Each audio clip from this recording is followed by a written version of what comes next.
Hello and welcome back to our channel here. Eric and me, we are going to talk all entertaining stuff about video game development. And I tell all of you, welcome to the world of video game development, and it's a super exciting place to be. Let me tell you that there's always something new that is happening, and what is the latest technology or trends in the gaming industry. And one of the things that I personally love most about game development is the creative freedom that it allows. We get to create entire worlds with their own rules and mechanics, and it's like being a god. In a way, we have the power to shape and mold these virtual realities to our heart's content. But don't get me wrong. The game development isn't always sunshine and rainbows. It can be a tough, grueling process at times. There's a lot of hard work and long hours involved, and it's not uncommon to run into roadblocks and obstacles along the way. But overall, despite the challenges, it's all worth it in the end when we see players enjoy our games. That is what it's all about, really. Creating something that people can connect with and enjoy. And the gaming community is really something special too. There's a sense of camaraderie and shared passion among gamers and developers alike. We all love games, and it's amazing to see how they bring people together from all walks of life. Whether you're a gamer or a developer or just someone who loves a good story, I hope you'll join us on this journey through the world of video game development. It's a wild ride, but it's definitely worth it. And one of the things that make video game development so fascinating is how it is constantly evolves. New technologies and trends are emerging all the time, and as developers, we have to stay on top of these changes and adapt accordingly. But even with all the advancements in technology, there's something timeless about the joy of playing games. It's a form of entertainment that has been around for centuries, from ancient board games to the latest console releases. And as developers, we have the power to create experiences that can transport players to a new world and spark their imaginations. It's a responsibility that we take seriously, but it's also one that we find incredibly rewarding. So whether you are a fan of classic arcade games, immersive RPGs, or anything in between, I hope that you'll continue to explore the world of video games and appreciate all the hard work that goes into creating them. Who knows? Maybe you'll even be inspired to become a game developer yourself someday. And if you are interested in becoming a game developer, there are a few things you should know. It can be a challenging field to break into, but it's also incredibly rewarding. One of the most important skills you need as a game developer is the ability to work well in a team. And game development is a collaborative effort, and you will need to be able to communicate effectively with designers, artists, and programmers and other team members. You also need to be willing to learn and adapt, and the gaming industry is constantly changing, and you'll need to stay on top of new technologies and trends if you want to succeed. But perhaps the most important thing that you need as a game developer is sheer passion.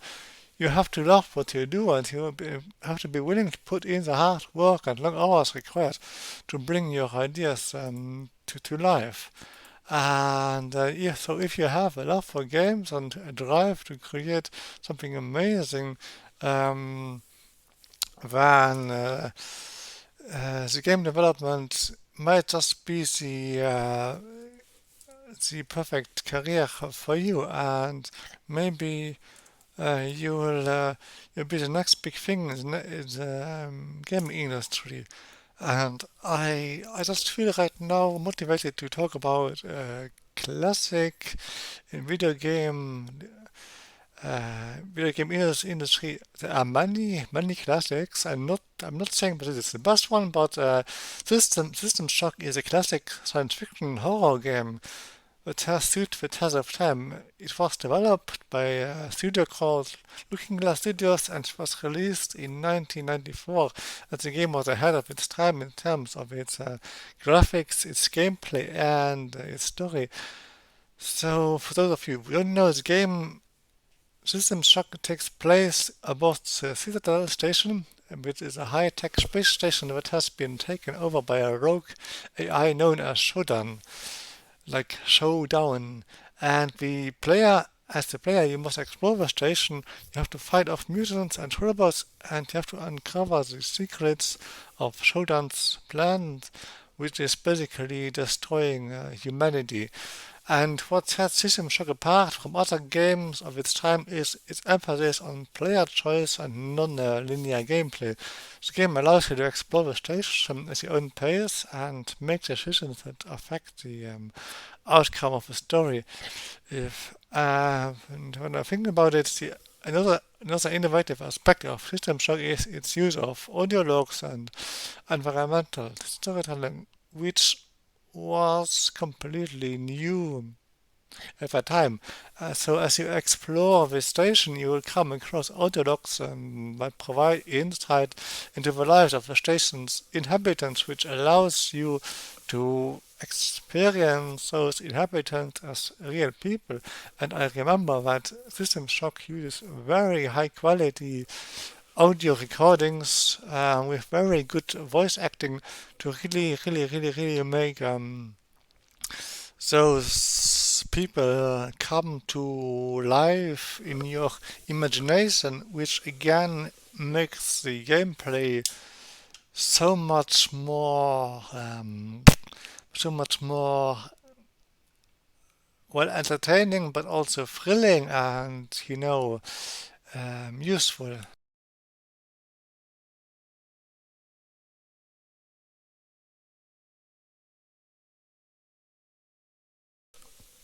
And also you get clues to what happened before the player arrived, so you can have some, I don't know, some empathy. You can have empathy with the other characters.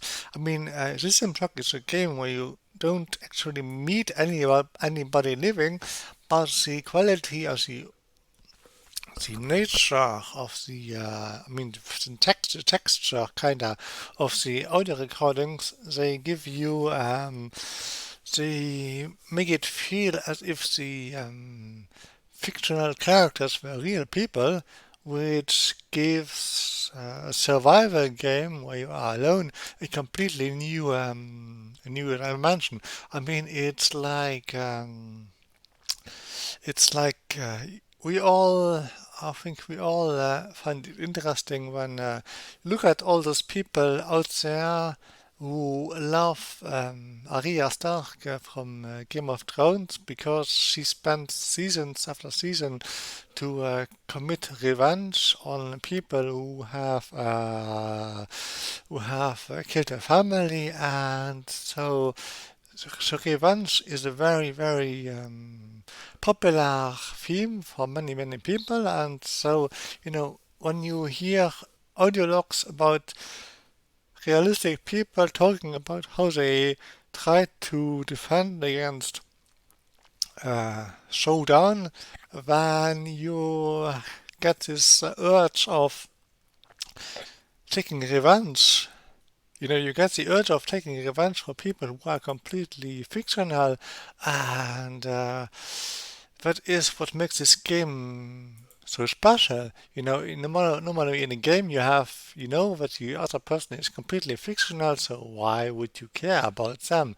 But System Shock with simple but very well crafted content, it makes you have very real, very human reactions to things, and that gives the gameplay completely new depth. And so it's audio logs that you come across. They provide insights into the life of the station's inhabitants, which makes the station appear much more realistic too. And the game's immersive atmosphere also, and the innovative gameplay and engaging story uh, they make the game so much more special than competitive titles because, to be honest, at the time when it was, the graphics were not super amazing, but the thing is that the combination of, the combination of making this game actually enjoyable and approachable and intimate, it means that the that you have to care more about the other characters than you are used to. System Shock was almost. I'm not saying unique. I'm saying it was.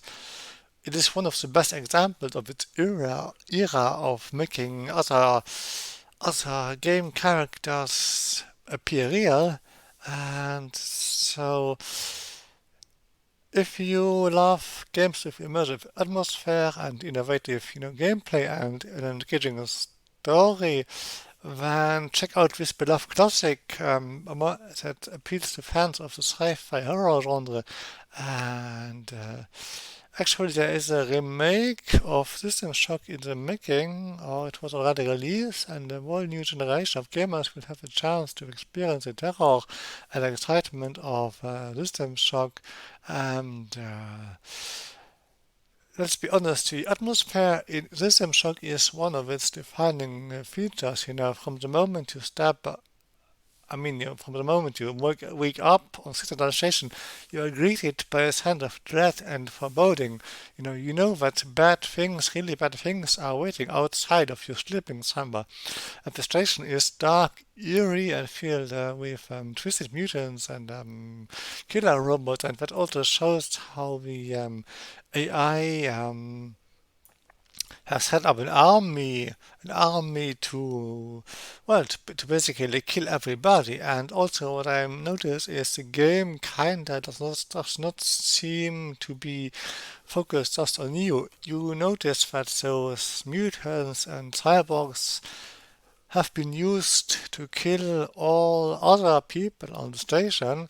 So this makes the game even better because in most games you are assigned the role of the hero and the evil antagonist is only obsessed with killing you, and System Shock is different. System Shock makes it seem much more realistic there, and one of the key aspects of the atmosphere in System Shock is the use of sound design.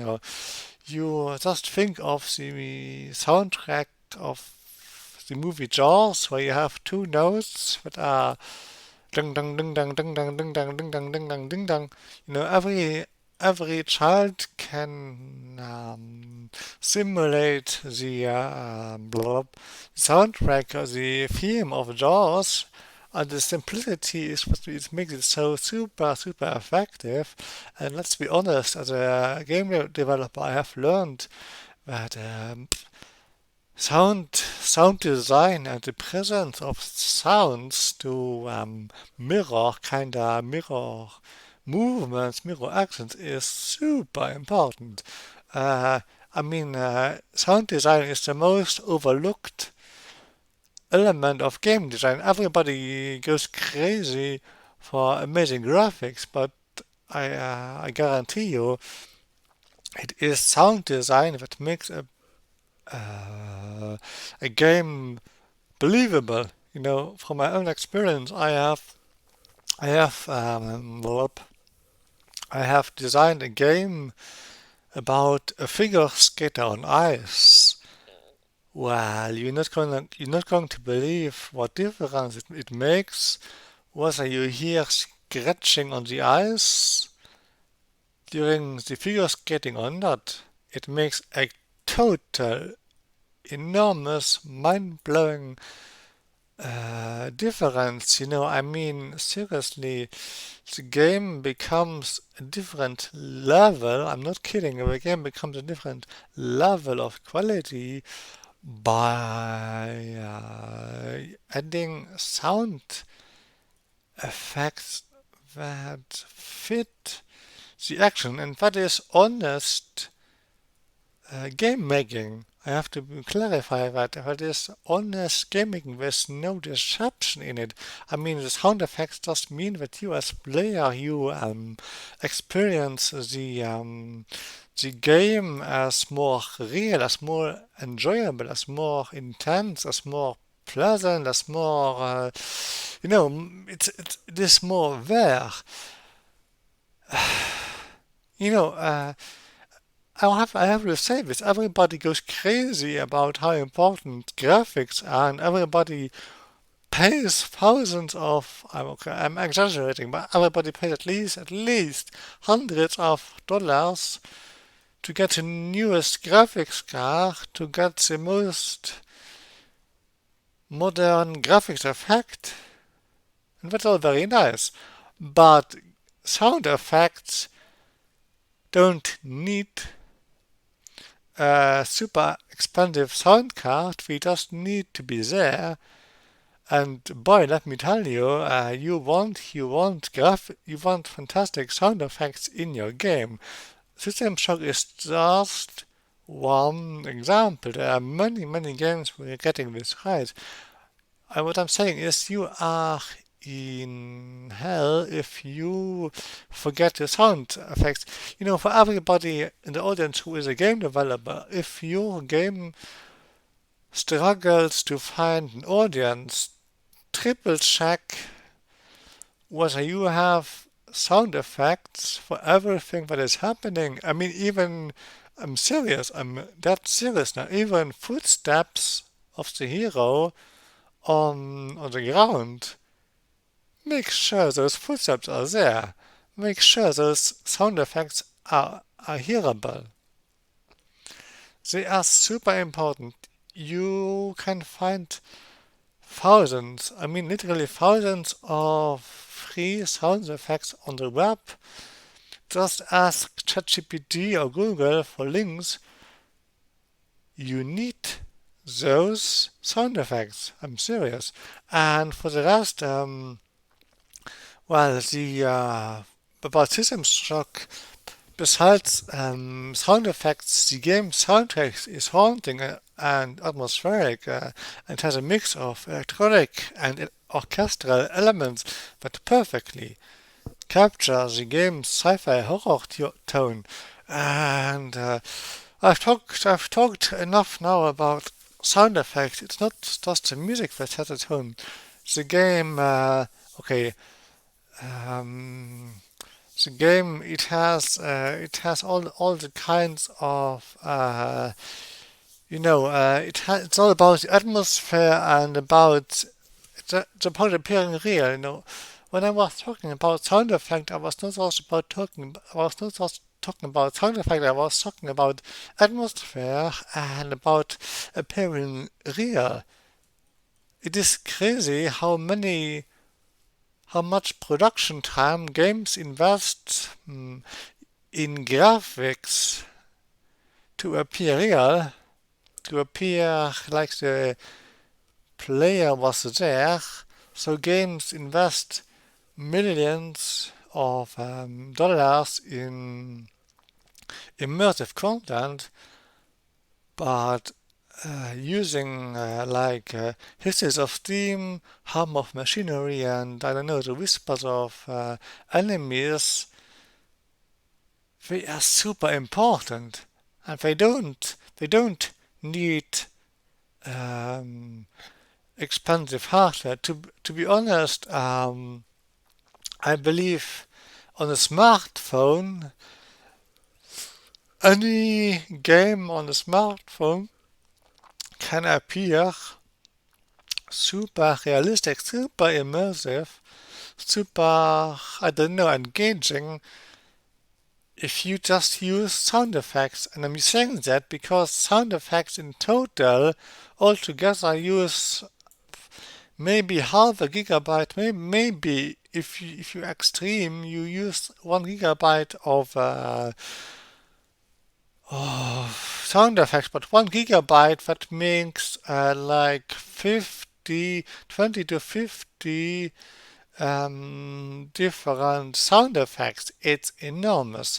You get a ton of content for a little bit of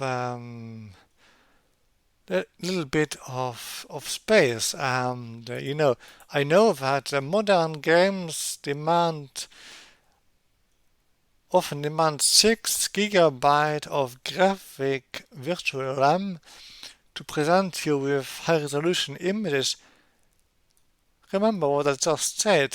For 1 GB of sound effects, you can get a soundscape that literally blows your mind and that literally makes you experience any kind of thing.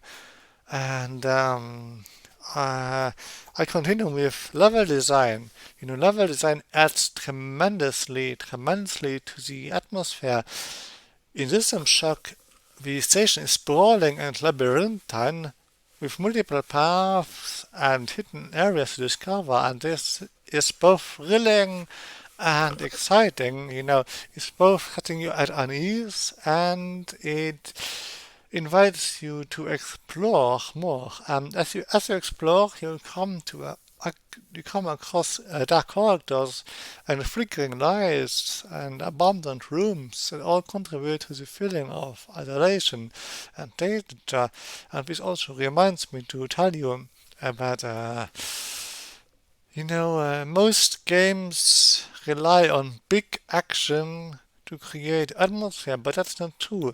A flickering of a light or a steam that crosses a corridor is at least as effective as a big action scene happening, at least. And I have to say, most games abandon atmosphere in favor of some kind of big action stuff happening, And what I'm trying to tell you is you don't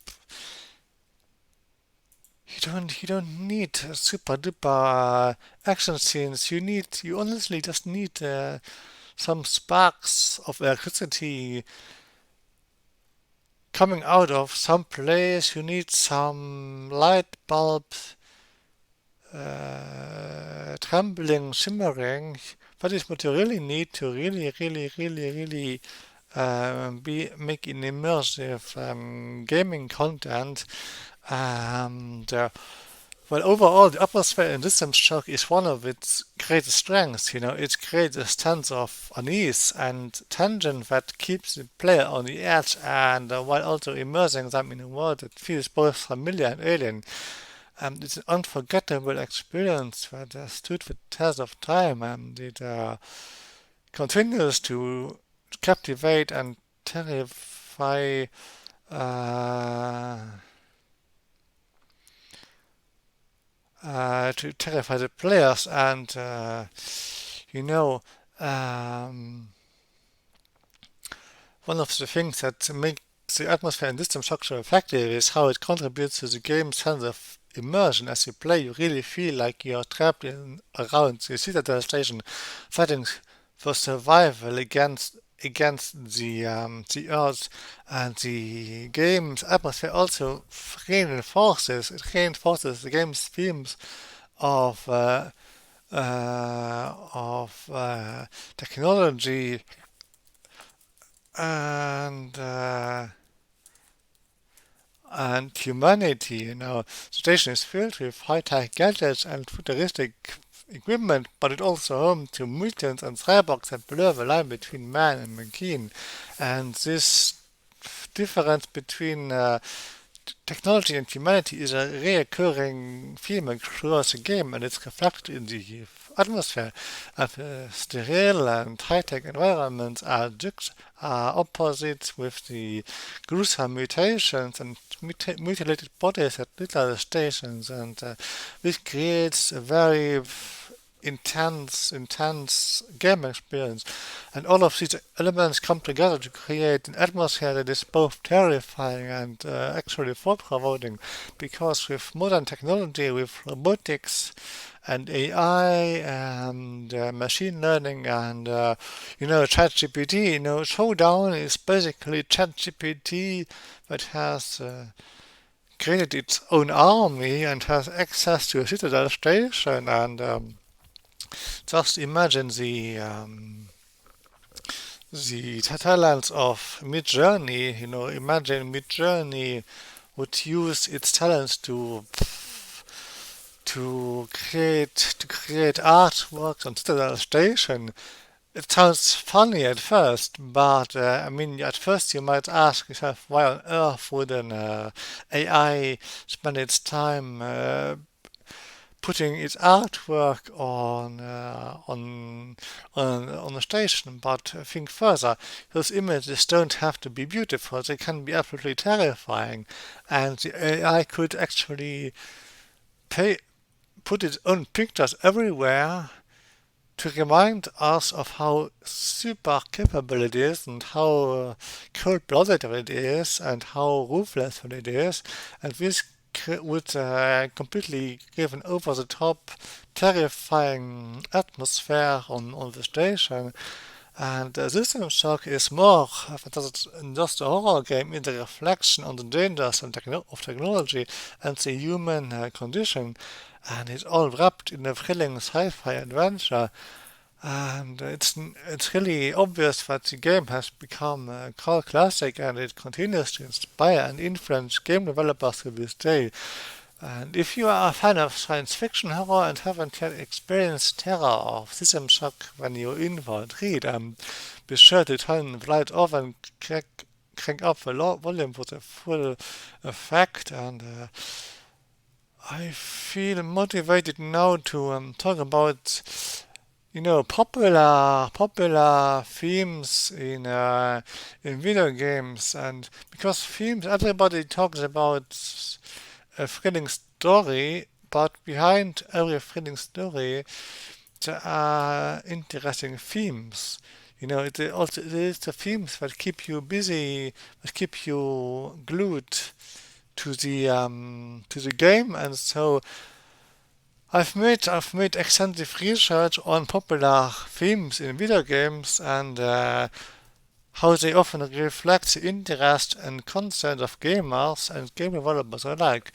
And we all know that game developers adapt their game themes to what you listeners enjoy, and so you will find yourself in the themes that I have researched here in my list. So forgive me if I present rather dry list of themes. I have researched those. So one very popular theme for you people is the theme of adventure, and we all have to go on adventure, and adventure means to explore a game world and to explore specific parts of a game world. And adventure means surprises, it means to encounter depths and size of a game that you had not yet anticipated. And so you would embark on quests and you explore vast worlds filled with danger and excitement. And this kind of adventure is used a lot in open game worlds, and it's really um, it's really a very super important part of gaming. And the next theme is fantasy. Um, it's it's one of the most classic, most used themes in a game. There are so many fantasy games, and we all love fantasy and orcs and elves and dwarves, and we all love to be in a fictional world. Uh, and it's just one of those things that allow us to forget our daily lives. And the brother of fantasy is science fiction. Another theme that takes us away from our daily lives. And science fiction is super common, super common. And science fiction games are typically set in the future or on distant planets, and they often involve advanced technology and spacecraft and robots. And Examples of science fiction games include the Mass Effect series, the Halo series, and the Deus Ex series. And I hope you're finding this list engaging. I really put my time into researching it, and it's really literally what you guys love. For the next thing that you love is horror. Horror games. I love great horror games. I have set myself up to build a horror game in Unity that you guys are going to love. I really am building this game to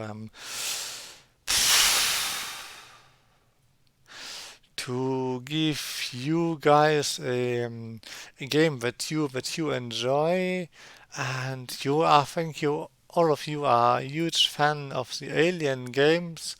Why? But because Alien movies are super popular, classic horror movies. So horror games and movies are designed to scare and unsettle players, and they often feature supernatural creatures like zombies, vampires, ghosts, or aliens, and whatnot. And examples of horror games include the Resident Evil series, the Silent Hill series, and the Dead Space series. And I'm a big fan of Dead Space 1 and Resident Evil 7. And horror has its own kind of thing. Horror for me it has something that no other game theme has. It has this combination of supernatural while also being actually, terrifying, and it gives you a feeling that death is always around the corner. And well, the next theme is one often very found in horror games. It is action.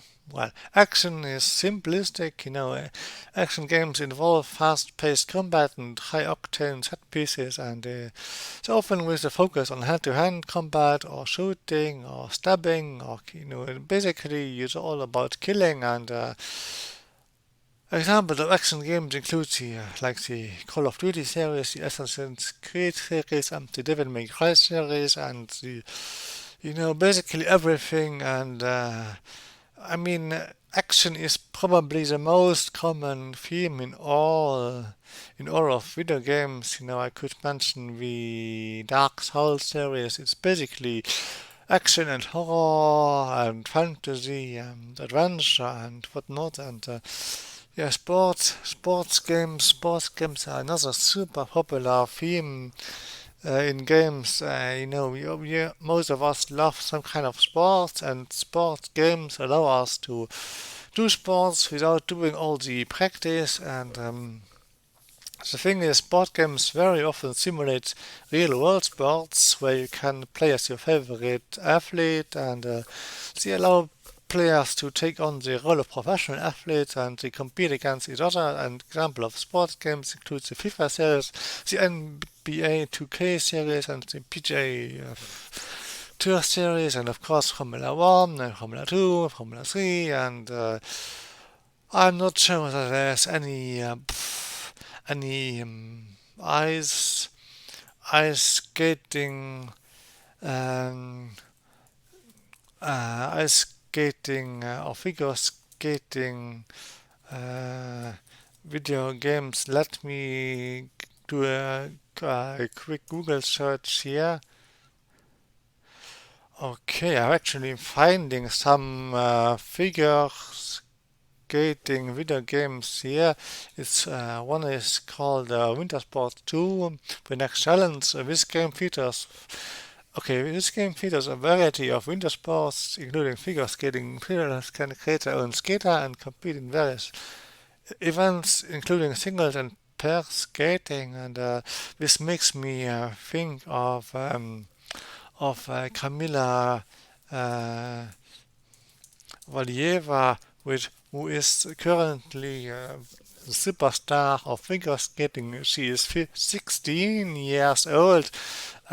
She is Life Path 2, and she is the most promising, if not the best,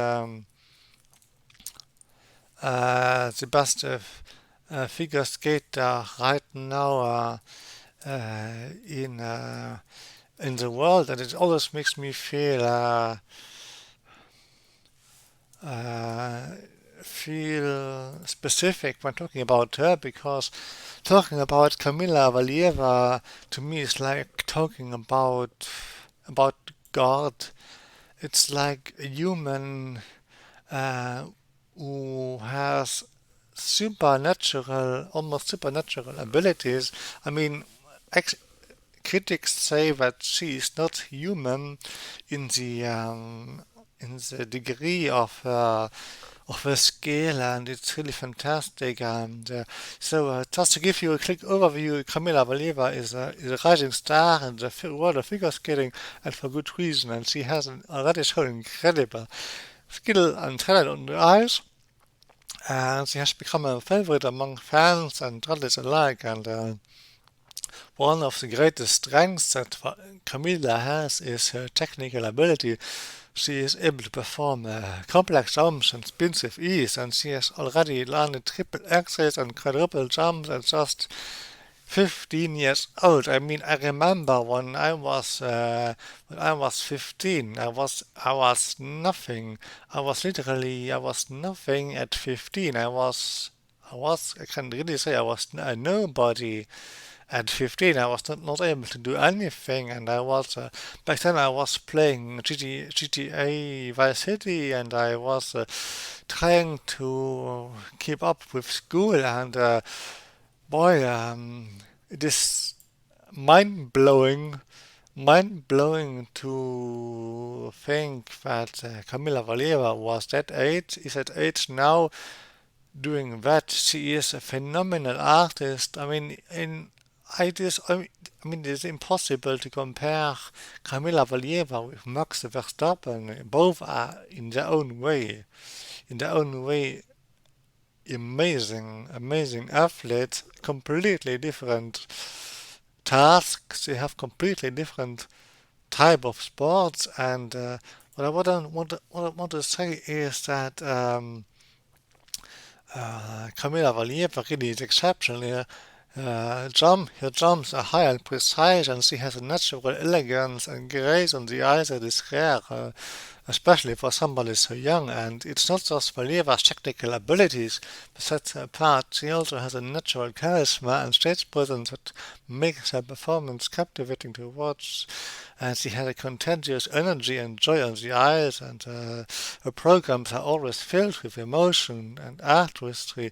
And well, Camila's future in the sport looks incredibly bright, and it's clear that she has the potential uh, to uh, uh, to become one of the greatest figure skaters of all time. And fans and critics alike can't wait to see what she'll achieve in the coming years. And it's safe to say that the world of figure skating is in for a treat with Kamila Valieva.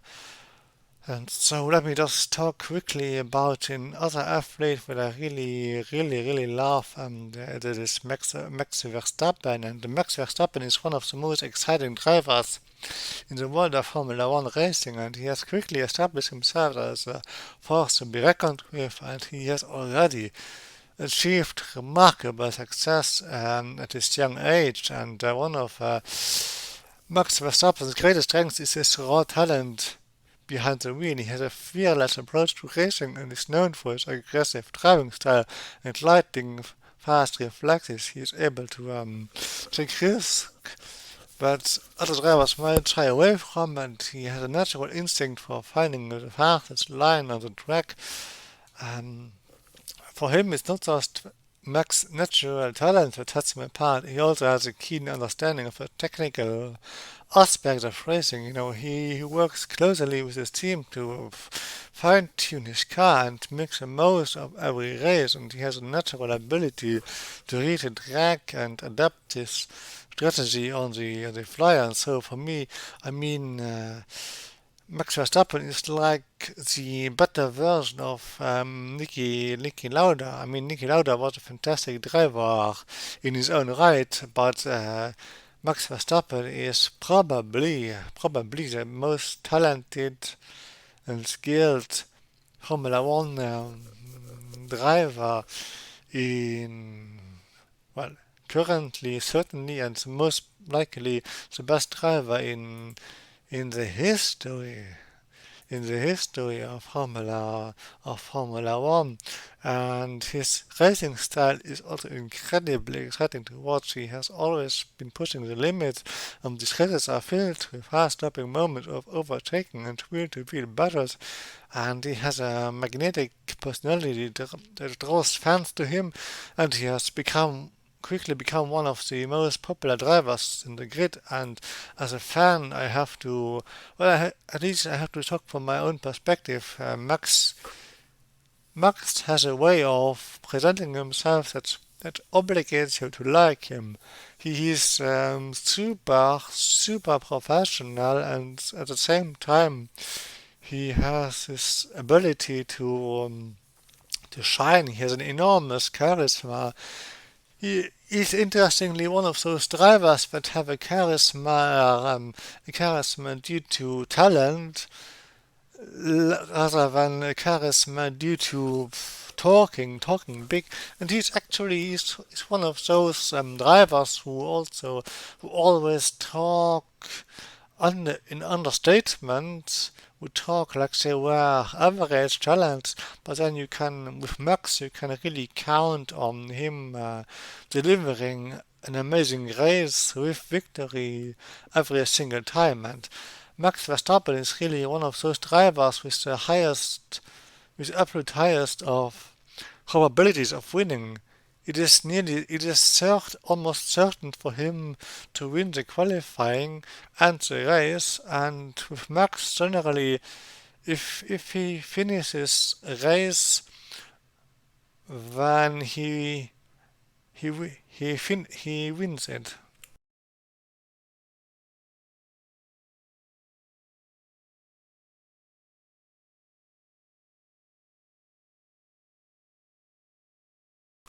So there we have a fantastic athlete, and with many wins and podium finishes on his belt already. Verstappen's future in Formula One looks incredibly bright, and fans and critics are eagerly watching to see what he'll achieve in the coming years. And it is clear already that Max Verstappen is a name that will be synonymous with racing greatness for years to come. So let me quickly tell you the other remaining sports games. It is Torino 2006, which is an official video game of the XX Olympic Winter Games, and this game was released in conjunction with the 2006 Winter Olympics and features several winter sports, including figure skating. And the players can compete in singles and pairs event as well as ice dancing.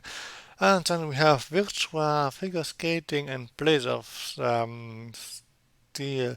And so that was it. So for the rest, we have war games. War games are typically involve combat and strategy, often set in historical or fictional conflicts. And examples of war games include the Battlefield series, the Call of Duty series, and the Company of Heroes series.